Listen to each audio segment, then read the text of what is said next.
Welcome, everyone, to this IP Insights panel discussion. It is the first of 4 discussion panels where we have experts from various industries to share their expertise and experiences with inventors and entrepreneurs who are considering to turning their ideas into a business. And today's discussion is going to be me basically posing a few questions to our distinguished panelists, who I will now introduce. So our special guest today is Craig Bunton from Sportlogic. He's the co-founder and CEO of Sportlogic, which is a Montreal-based company that has been working since 2015. And they have now developed and commercialized 7 patented technologies in the areas of computer vision and machine intelligence. They employ over 75 world-renowned AI scientists and engineers, and they work with 3 offices globally. Before Craig started this venture, he was an Olympic athlete, 7-time member of Canada's national team, and then went on to complete his MBA with McGill University, where he discovered his love for early stage technology. I'll also be asking questions to Brett Slaney, who is the IP agent for Craig's company. Brett is founding partner of CPST Intellectual Property Inc. He's a patent agent practicing primarily in the high-tech and software mechanical fields. And he has experts from patent drafting and prosecution, portfolio management, and of course, opinion works regarding patentability, infringement, validity statements, and standard essential patents. Craig he provides strategic advice for clients ranging from large multinational corporations to individual inventors, and is responsible for managing patent portfolios of all sizes. I also would like to welcome Corey Houston, who works with the National Research Council Industrial Research Assistance Program. Corey performs due diligence on large contributions ranging from $1 to $10 million and provides guidance to IRAP clients on IP matters. Corey spent 6 years at Dolby Laboratories and 5 years at Wyland, where he has licensed telecommunication and multimedia patent portfolios to consumer electronics countries. Corey has a Bachelor in Electrical Engineering from Alberta and an MBA from Queen's University. He's also a CFA charter holder. Welcome, Corey. And we have Stéphane Chasson, who is Calgary-based and works for BDC's, the Business Development Bank of Canada Capital Intellectual Property Investment Team. And Stéphane has been working with Sportlogic as they were one of the successful applicants for the IP-backed funding program at BDC. Stéphane has invested and advised companies in the AI, data and computing, MedTech, and so many other tech spaces. I don't even have time to explain them all, but he's a known and very familiar into how it works to invest in high tech.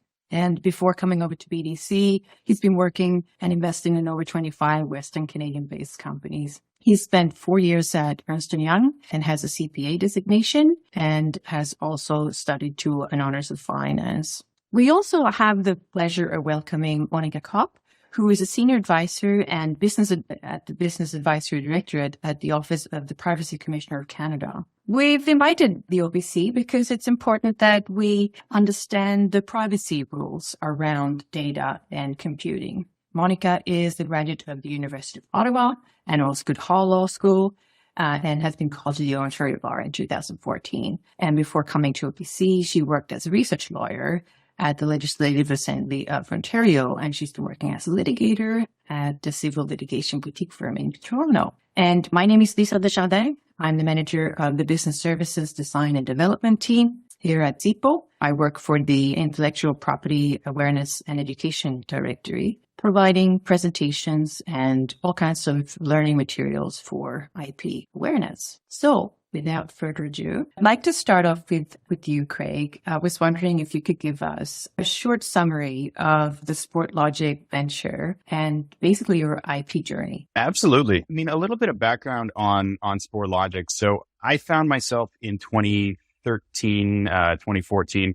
I was just finishing up my MBA at McGill. Prior to that, I had been an Olympic athlete. I hadn't really done anything outside of kind of the just train and compete world. So as any athlete transitioning out and going through school, I was coming in really with a blank slate relatively late in my life. And I really was a bit lost kind of throughout school and trying to figure out what I was going to do afterward. And so what I did is, as my last semester at McGill, they let me do basically an independent study. It was a 6 credit, really just sort of open-ended. I could sort of look at what I wanted to study. And that was just really transformative for me. It was really just took sort of a top-down look at really what is the future going to look like? What is my next Olympics, right? What is the next big thing that's going to take 20 years to go after? And I started really at that time, really looking at what are some of the trends in IP? What are some of the interesting areas in academia where nobody really sees commercial applications for these new things yet? And what was really interesting, it was I went in with no expectations, really just sort of looking at all academic trends. And there was this massive spike in computer vision, machine learning, machine intelligence, pattern recognition, all of these things that right now, in hindsight, we look back and we say, oh yeah, obviously that's all AI. But in 2013, nobody was looking at these things, or very few people were looking at them as clear commercial direction for new companies. A lot of the initial technologies had been off the ground for 20, 30, 40 years, but there was a trend where a lot of the computational power and the ability to leverage these things and actually make useful products was starting to kind of come around that time as well. So it was clear that there was this massive wave coming, but nobody knew exactly what types of products to build. I remember one of the applications I was considering at the time was self-driving vehicles. And I could not find a professor who was willing to do an academic study solely on self-driving vehicles. And this wasn't that long ago. This was 2013, right? And so you got to put yourself in that mindset at the time that it was just almost in some respect, it was an academic exercise in terms of computer vision and machine learning. One of the things that I did while doing that, I visited the halls of the Center for Intelligent Machines at McGill, literally walking into rooms as there were researchers working on robotics and machine learning and just sort of saying, hi, I'm Craig, what are you working on? And sort of hearing from them how they were working on it, how they were thinking about the future. And it was just really an interesting time. And I ended up actually sitting at the back of the room during Mersenne Jaban, our CTO, during his PhD thesis. It was a 4-hour defense. And I kind of sat at the back of the room and watched him defend his PhD thesis. And he had this really interesting technology originally designed for security surveillance. And what it did was just anomaly detection. Like it was like the computer didn't quite know what it was looking at, but it knew when there was a difference in the pattern. So he was looking at things like airport security, right? If you put a camera in a hallway and it learned that the normal thing to do is sort of walk by, somebody does something anomalous, like drop a bag or do some activity that's just different, it would just flag it and say, here's an anomalous activity. And so he was sort of looking at it, wasn't in love with the industry that it was designed for, but sort of really passionate about the technology. And he and I just sort of got together and started just really dreaming about what the future would look like. And that was sort of where we started. From there, we started working together a little bit, started sort of thinking about what are some of the first products that could be built and where could we have an advantage? Where do we have an advantage from an IP standpoint, but also from a business standpoint? And we just sort of spent a lot of time whiteboarding, just brainstorming and ideas. As I say this next phase of the story, it's going to sound like it was all design, but I have to be honest, a lot of it we just sort of fell backwards into. When we started initially negotiating the IP agreement with McGill, our thinking was we had no idea whether the company we were going to eventually start was going to use this core technology or whether it was going to be some improvement on the tech or some new thing that we discover along the way. We frankly didn't even know what industry we were going into.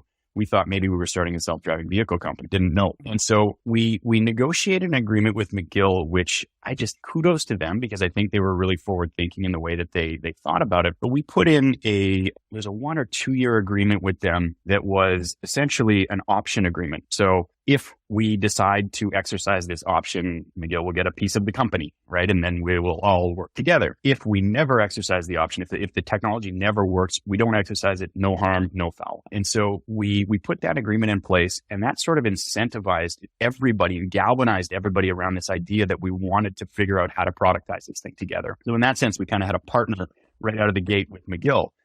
Now, when you think about what that did, it took the researcher, Mersenne, it took his professor, and it took other PhDs in the lab to sort of start thinking about this thing and how it could be built. And these are researchers who, if they didn't have this project, may have finished their PhDs, left the technology on the shelf and moved to the US or moved to another country. Or that's IP that maybe would have been snapped up by some big US firm. But what that did is we ended up having 3-4 PhDs in a Canadian lab, essentially building core technologies that were going to go into a Canadian company, and kept these researchers kind of in this career funnel that eventually we ended up hiring pretty much all of them. And so the support that we got along that way when we were first building that initial technology and getting that initial agreement with McGill was really just, I think, a brilliant model for creating value where previously no value or little value existed. And so once we had done that, we kind of had, okay, we have some value here. We have some IP. We see a direction for where this is going to go. We then got some support from the Canadian government. This was partnerships. It was IRAP, NSERC. I think we had some MITAX internships as well. But we were able to then take that idea and that model and begin to replicate it and build other technologies across multiple university labs across the country. And I think before we even raised our initial financing round, we had like 12 labs across the country, some of the best computer vision researchers in the country and in the world working on projects that we were conceiving of. I think from an investor standpoint, when we went out to raise our first round, before we had really put in any real capital, we had this foundation of IP and these phenomenal researchers who were all working towards something that was, in this direction of this new computer vision technology. What's amazing is I don't know if people in Canada realize how much of a comparative advantage we have over the world because of that. We're able to really build deep core technologies, productize them and commercialize them and build these foundations in a way that many countries just don't have that kind of support. So it was just really an interesting and incredible time. Thank you. Very interesting story. I have a couple of questions and I'm going to challenge you to answer them quickly if you can. Because I have a lot of questions today. My first question is about the filing. You started off and you've been filing since the company started. I looked at the filing and it continues. So can you tell me about the decision process? Because I think this might be a little bit difficult for a new entrepreneur to understand. At what point do you understand or do you know that you should file for patent protection? And who do you use to help yourself in that process? Well, so who do we use? Brett, you're the man. So it's a combination of tactical steps and strategies. So when we think of tactics, if there's a technology that we're working on that we know has a direct product that it can be built out of it, and that's going to be a competitive product in the market, we file and we protect around it, and then we try to build defensive IP strategy around that core technology. And frankly, we try to do that as quietly and as quickly as we can. Sometimes what we'll see is there may be some indirect value for a product where we know that maybe some camera calibration or some ground plane estimation might be a general computer vision technology, but maybe not specific to a very specific product. So we will sometimes assess whether or not we can file, where we can file, and then we'll think about publications after that and see if we can sort of broadly communicate to the world what we're doing. And then sometimes there are technologies we're working on where we know there's no patent or there's very little protection we get from it.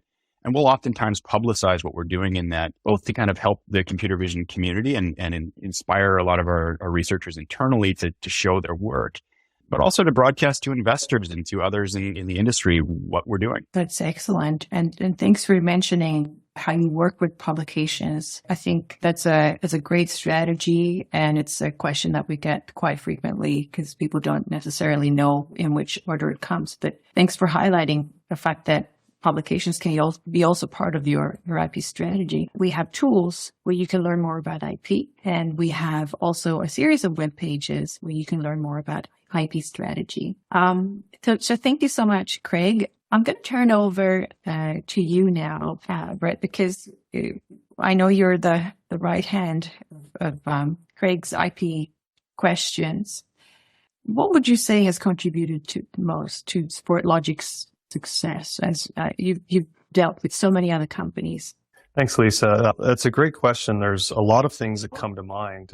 The first thing is that, and just listening to Craig's story, you'll see that there's this recognition they've always had that IP has value, and not thinking of just a patent, just a trademark, but the IP itself has value whether or not you file. It's not just a cost, that there's something else.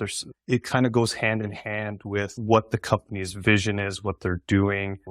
Even when you talk about publications and telling the world what we're doing. But also, even when he talks about keeping this IP in Canada, there's a lot of forward thinking about what an IP strategy is around what the company does. So I think that's kind of the takeaway here is having an early IP strategy, thinking about what you want to do with those assets. And then also another thing they were successful at was getting an IP professional on their team early on. We definitely see ourselves, especially with early companies, as, teammates, partnerships. We're learning about their technology as they're learning about the IP process. And I think that worked really well because we were able to talk through where they're at in their business, what markets they're looking to get into, and what different aspects of that strategy are going to work for them at different times. It's not really just a one single strategy that will work. There are many cost-effective ways to obtain rights, to defer costs.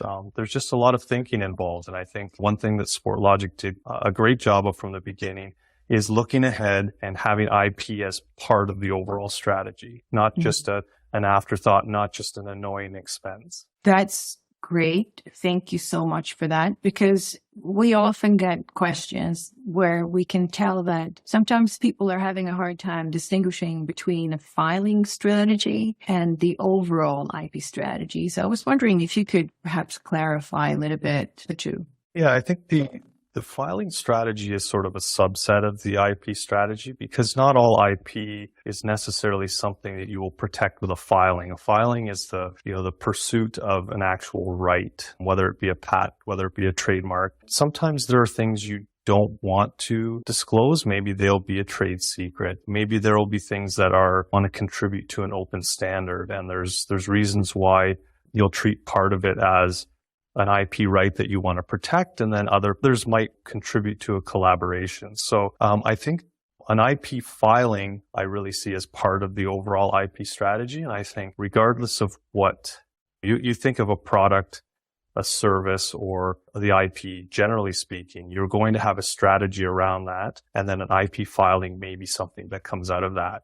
And that's where if you know where you're going with the IP, you can align a strategy that doesn't just waste money filing in countries you're never going to exploit it. Maybe it's just a very strategic filing for a particular country, or you're looking to collaborate with another company. So you may not even own 100% of the rights. So the filing is sort of an afterthought, I think. The strategy should come first. IP filing should be considered second. And then it's actually a four-letter word to me. Publication is something we want to come after you look at this. You make sure that you sort of have the strategy and the IP filing secured before you then go and tell the world about it. Very important.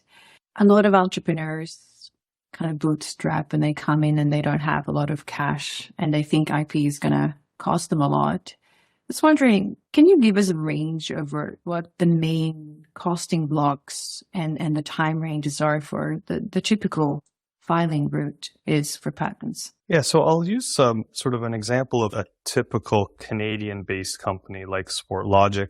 There are mechanisms in place. The first thing to point out is that the IP system is designed to be very flexible, and there are mechanisms you can use to defer costs and defer decision-making. So, the first part of the cost block is really, maybe there's some strategic discussion and drafting, like let's say of a patent application. That would be the sort of first block of cost where you need to secure your right. Maybe you need to get a filing date early so then you can publish. Now that doesn't mean you have to have everything figured out at that point. You want to actually focus on protecting what you are going to disclose.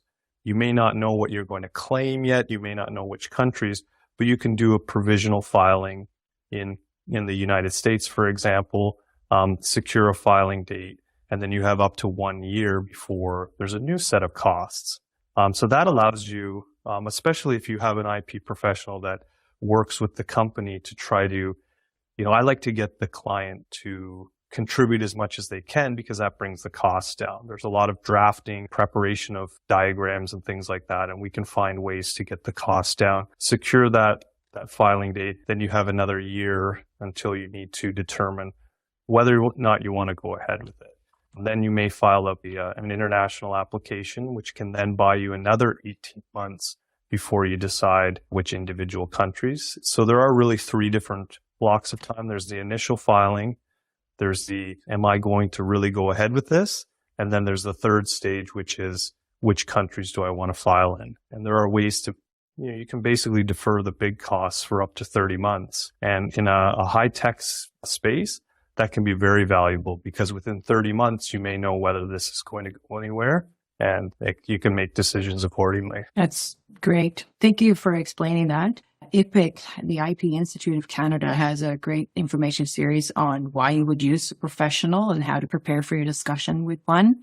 And also the links to the College of Patent and Trademark Agents where you can locate an agent. I was going to ask you next, Corey. Corey, you've worked with a lot of companies and you do IP due diligence. What would you see as the main myths and mistakes that entrepreneurs make as they enter this industry? Often the first mistake is that you've jumped on their IP strategy too late. So they've basically launched their business and they've been focusing on their business plan and developing it out. And it kind of left the IP aspects a bit on the back end, knowing it's important, but just not urgent. Because when you're starting up a business, you're looking for your product market fix and getting it developed and getting to the market to get revenue in. And often the IP side of the equation gets less emphasis as it should in the beginning. And the problem with intellectual property is even though the system is flexible, as Brett had alluded to, some of the deadlines are pretty rigid, and once you've hit a final deadline, there's no recovery. So often you have to make sure you understand what your business model is before you start proceeding with developing your IP strategy. But both should be done really early on in the journey. Thank you. Craig's journey involved a lot of collaboration with some of the inventors that already had some ideas. They may have had filings in the process. And I know IRAP supported FortLogic to collaborate. So I was wondering, what are some of the ways that entrepreneurs can work with others to validate concepts, for example, while still making sure that their IP is protected? The obvious way is to have an NDA in place whenever you're talking with individuals outside your business related to any kind of innovation. And that unfortunately is one of the areas where some entrepreneurs drop the ball as well, as they're very excited. They start talking about their innovation with partners and just, other developers. And fortunately that starts the clock ticking and at the 1-year patent bar for a lot of innovation. And, I would be talking trade secrets, for example. You've got to keep those close to your chest because once a trade secret is disclosed, you can't put the cat back in the bag. So it's very important to make sure that all your early discussions are done under an NDA. Thank you. I'll turn to Stefan next. Thank you, Corey.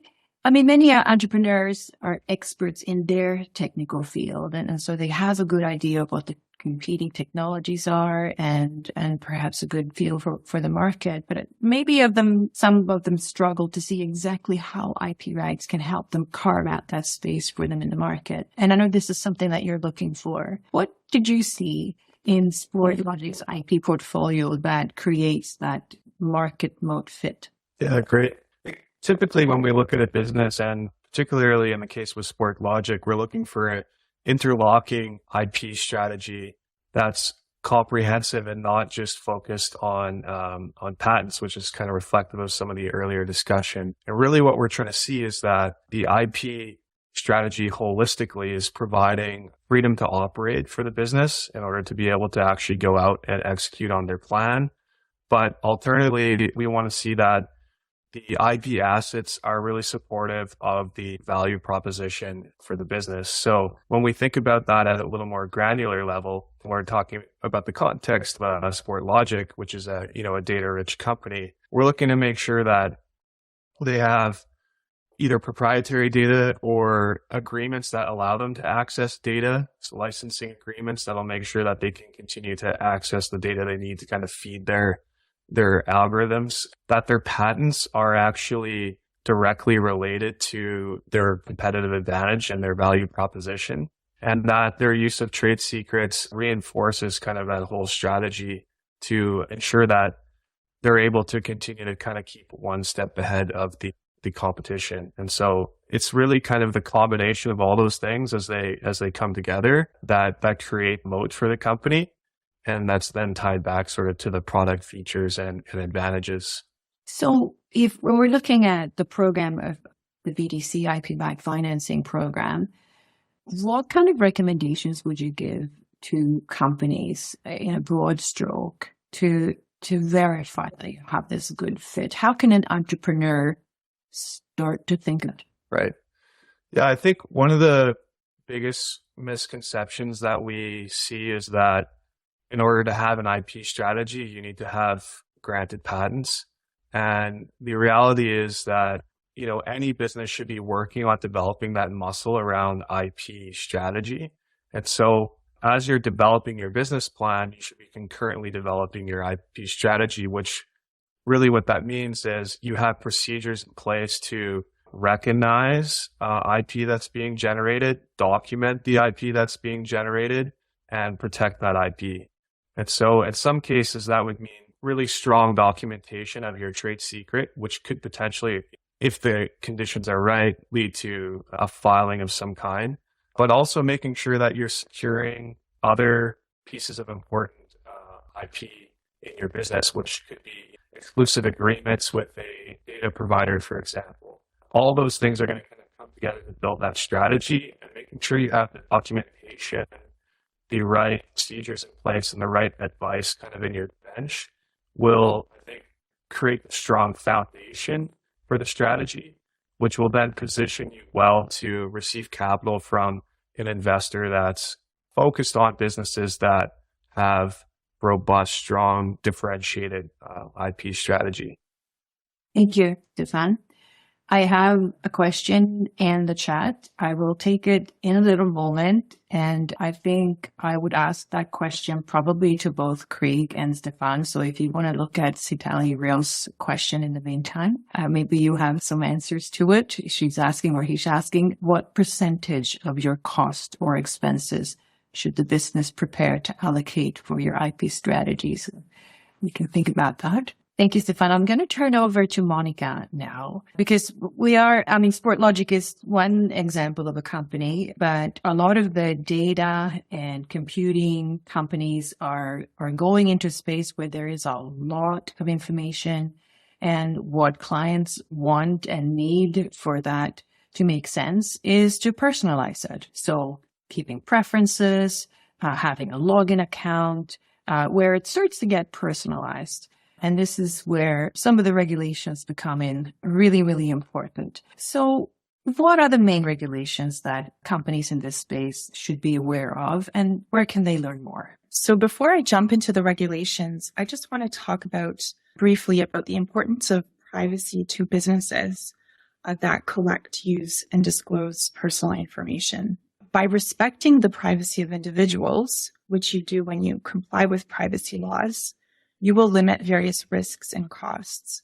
For example, you can avoid complaints from customers, investigations by regulators, and the cost of having to modify your business processes later to make them privacy compliant. It can also help you build customer trust and will add to your reputation and your brand value. So I want to really encourage innovators to treat privacy as a fundamental right by embedding privacy at the outset of innovation and not as an afterthought. So since we're talking about personal information, I just want to define that term. So it's defined as information about an identifiable individual. So basically, it's information about a particular individual if it permits or leads to the possible identification of the individual, whether that information is alone or combined with information from sources otherwise available. So it can include things like you were saying, Lisa, that personalized things. So if you have an account, you'll have your name, perhaps an email address, birth date, things like that. So going into this legislative landscape of privacy, when it comes to businesses, jurisdiction over privacy in the private sector is shared between the federal and provincial levels of government. There's the federal law called the Personal Information Protection and Electronic Documents Act, which we call PIPEDA for short. It applies if an organization collects, uses, or discloses personal information in the course of a commercial activity.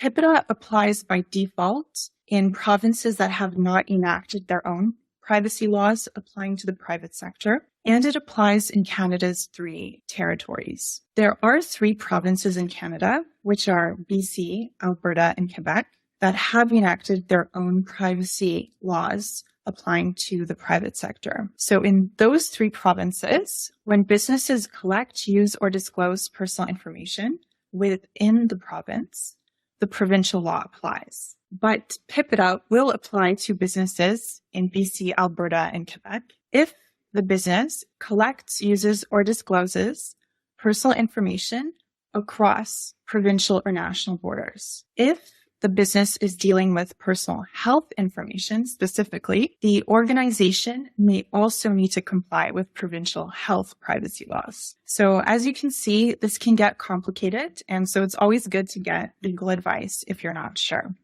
And you asked, where can you get more information? So I work in the Business Advisory Directorate at the Office of the Privacy Commissioner of Canada. And our directorate promotes compliance with PIPEDA. Do various outreach activities such as exhibits and speaking engagements, but we also provide some services to businesses that are free and voluntary. So what we do is we conduct one-on-one appointments that we call privacy clinics, and we also conduct in-depth advisory consultations with organizations that are subject to PIPEDA. So at a privacy clinic appointment, you can ask us about specific privacy matters, and we can provide you with some general guidance. And we can consider whether you need some more in-depth advice through an advisory consultation. When it comes to an advisory consultation, your business can request compliance advice from us before you launch your product or service or initiative that may have a significant impact on the privacy of Canadians. We can also review how an organization currently manages its personal information to help identify privacy compliance risks and to provide the organization with some practical advice to proactively address those risks. And we've included some links to our services and some key documents that I think would be helpful to this audience. Thank you so much, Monica.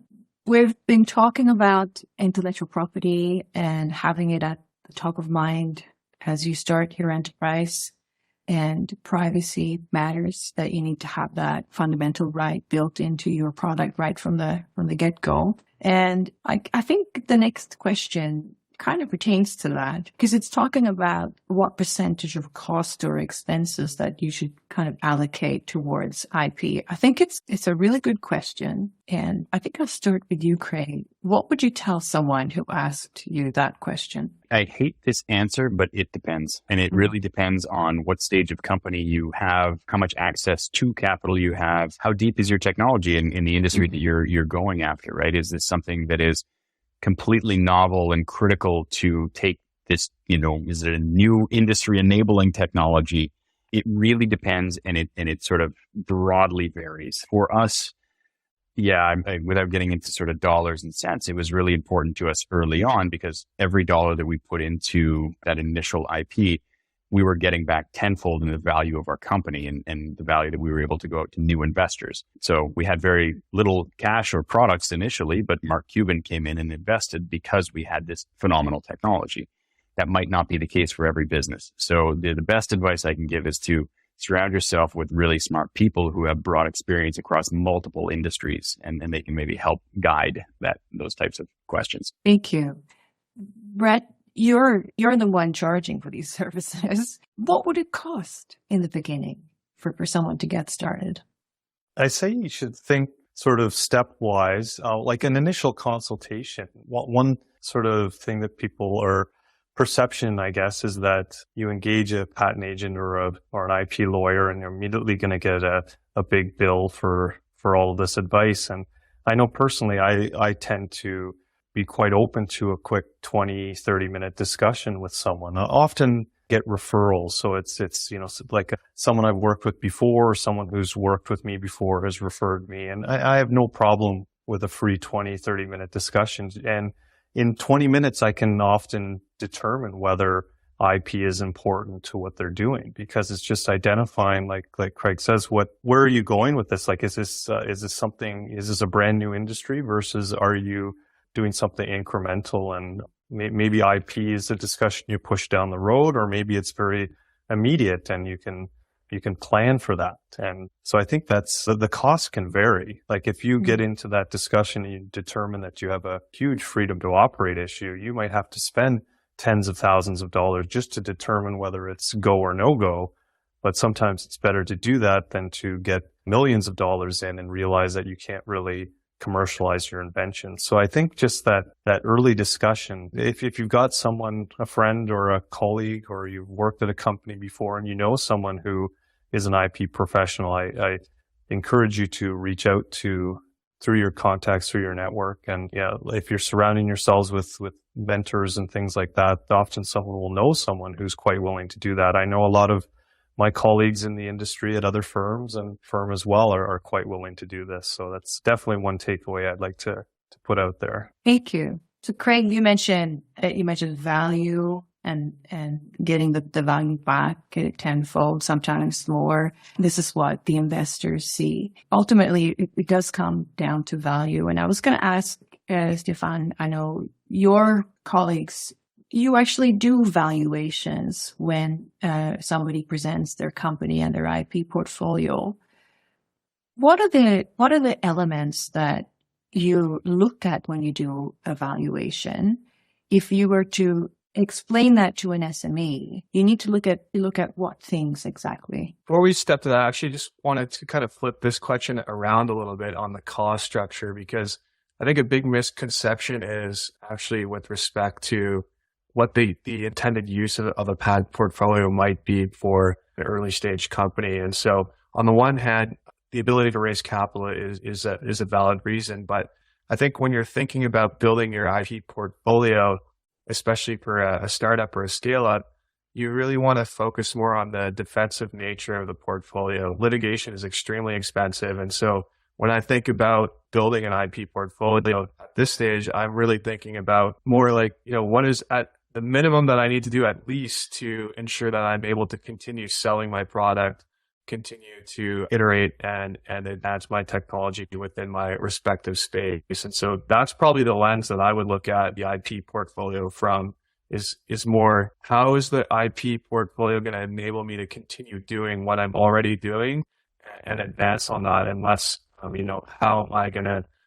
is this portfolio going to allow me to go after competitors and all this kind of stuff. But with respect to actual valuation of the portfolio, I'd say it's tied to a few things. So the IP portfolio is for sure very much linked to the business prospects of the company as well. If you're not able to commercialize the IP in any way, it's going to be very difficult to actually attribute significant value to that. And so going back to the comment I had with respect to making sure that the IP that you are developing is closely linked to the products and services that you're providing is a good way for us to get an understanding of what the potential future value of that IP would be.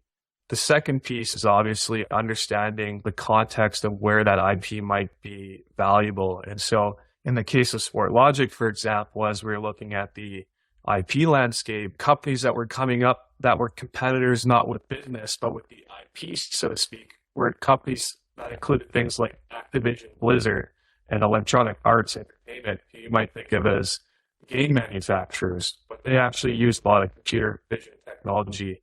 And so when we're looking at where can this IP actually be useful for, we're looking at a much broader scope of potential applications, and that will help to provide value to the underlying IP assets as well. So I would say making sure that your IP is being commercialized within your business, but also understanding where it might be valuable in other complementary, but maybe not directly competing industries can help you generate a strong, valuable portfolio. Thank you. I don't know, Corey, I was going to ask you, you worked with licensing, and obviously licensing is one way to get some more value out of technology. What are your experiences in terms of assessing whether or not to go ahead with a license deal? what should an SME think about? If I am an SME and I have some IP, but I may not be able to commercialize it myself, or I want to do that together with someone, what would I need to think about? This goes back to some of the questions when you're starting out beginning is you should know whether you're going to license your technology and innovations or whether you're going to productize it and sell the product. Because when you're licensing your portfolio, what you're going to want is a much differently structured portfolio. You're going to want a large geographic footprint for when you do license it. You capture a lot of products around the world, because if you only have a US-based portfolio, it's going to be challenging to get royalties on a worldwide basis with just one country covered. So you got to really have a big portfolio. And that feeds into what a lot of what the other panelists were saying today is your budget is going to be different depending on your company. Because if you're taking a licensing approach, you're going to have the money up front to pay all the patent costs.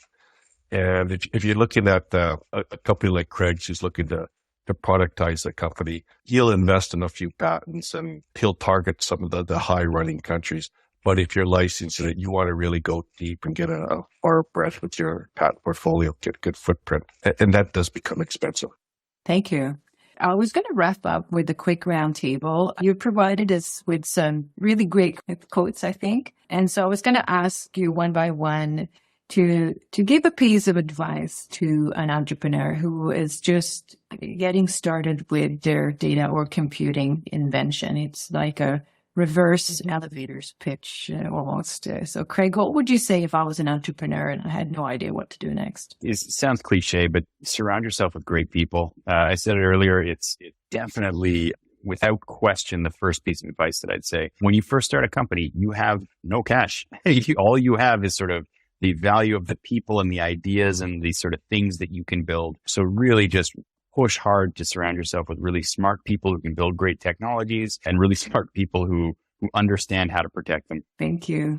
Brett? I would say, just consistent with a lot of my comments, is to begin thinking about IP protection at the same time that you're considering what to do with this new product or service and build a business around it. And again, reach out into your network. And if you're surrounding yourself with these people, you'll bound to find someone who can give you a little bit of strategic IP advice and see where that goes. And if you can get an IP professional on your team early on, this is why we do it. We're very interested in new technologies and seeing companies grow. And that would be my advice, to get someone on your side that can help you with these critical early questions that can definitely set you down the right path. Great. Thank you. Corey, if I'm an entrepreneur, what would you tell me? Well, firstly, I'd like to emphasize what Brett had just said is get the IP professional on your team as soon as possible. And it may not be hiring somebody. It could be just picking up an attorney like Brett, for example, who you maybe touch base with a couple hours a month at the beginning, and then eventually you can get up to the size where you might get somebody on staff who's sort of an IP specialist for half their role. And then at some point you're going to get to a size where you might want to bring on a patent agent or an IP attorney as a full-time role. But it's important to have that insight when you're talking your plans, you're doing your R&D strategy, just to make sure that you got the IP aspects covered. And it's not just the labs that are important. IP covers your confidential information, your business strategies, your sales and marketing, your supplier list, your customer list, your pricing. All this stuff is confidential information, and some of it trade secrets that need to be protected. So all these need to be looked at. Thank you. Stefan? Yeah, I mean, kind of a similar theme, I'd say, but you don't know what you don't know. And there's kind of two ways to go to get the answers, I think. One is connecting with people in the ecosystem that can help you. And the other one is developing the strategy, iterating, failing, improving. And so I would say it's never too early to start thinking about your IP strategy. You don't have to have a patent portfolio to have an IP strategy. And you should think about, overlaying that strategy over your product development roadmap and understanding how the IP is going to evolve to continue to protect your ability to deliver that product and generate premium revenue streams by keeping competition at bay. So I would say get down to the brass tacks, put it on paper and iterate, ask for help, and it'll just keep improving as you go. Thank you. Monica, I would say even if I was a researcher and I started to collect information and I wanted to try something that may in the future become a product, what would you tell me? So when you're collecting personal information, you should obtain meaningful consent from the individuals you're collecting from. So my advice would be to get consent. And before you decide to collect personal information, you want to think about what are the purposes for collecting the personal information and identify those and limit the collection to only those defined purposes. And think about limiting the amount of personal information you are collecting. Thank you so much. Just wanted to let you know that this is one of several webinars. Yes, Corey. Just wanted to make a comment related to some aspects that Monica was talking about, privacy. And the big issue right now that we're seeing in the IRAP is there's so many companies doing artificial intelligence, machine learning, and there's a lot of focus on ethics related to using data, and it directly relates to privacy issues. A lot of bias too. So that's coming into play in a lot of companies. So there's actually a company out of Edmonton, I think Aligned AI, that's working with the University of Athabasca to develop a micro-credential course. And that really underscores the importance of bias in a lot of these AI systems. Thank you. Good and useful information. So if anyone in the audience needs to know more about IP, you can always contact CIPO. We have advisors that are ready to take on a conversation. You can sign up for a webinar or visit us on canada.ca/IP-4-business, where we have podcasts and webinars and online learning tools. But I want to thank the panelists for coming today and sharing your expertise and experiences.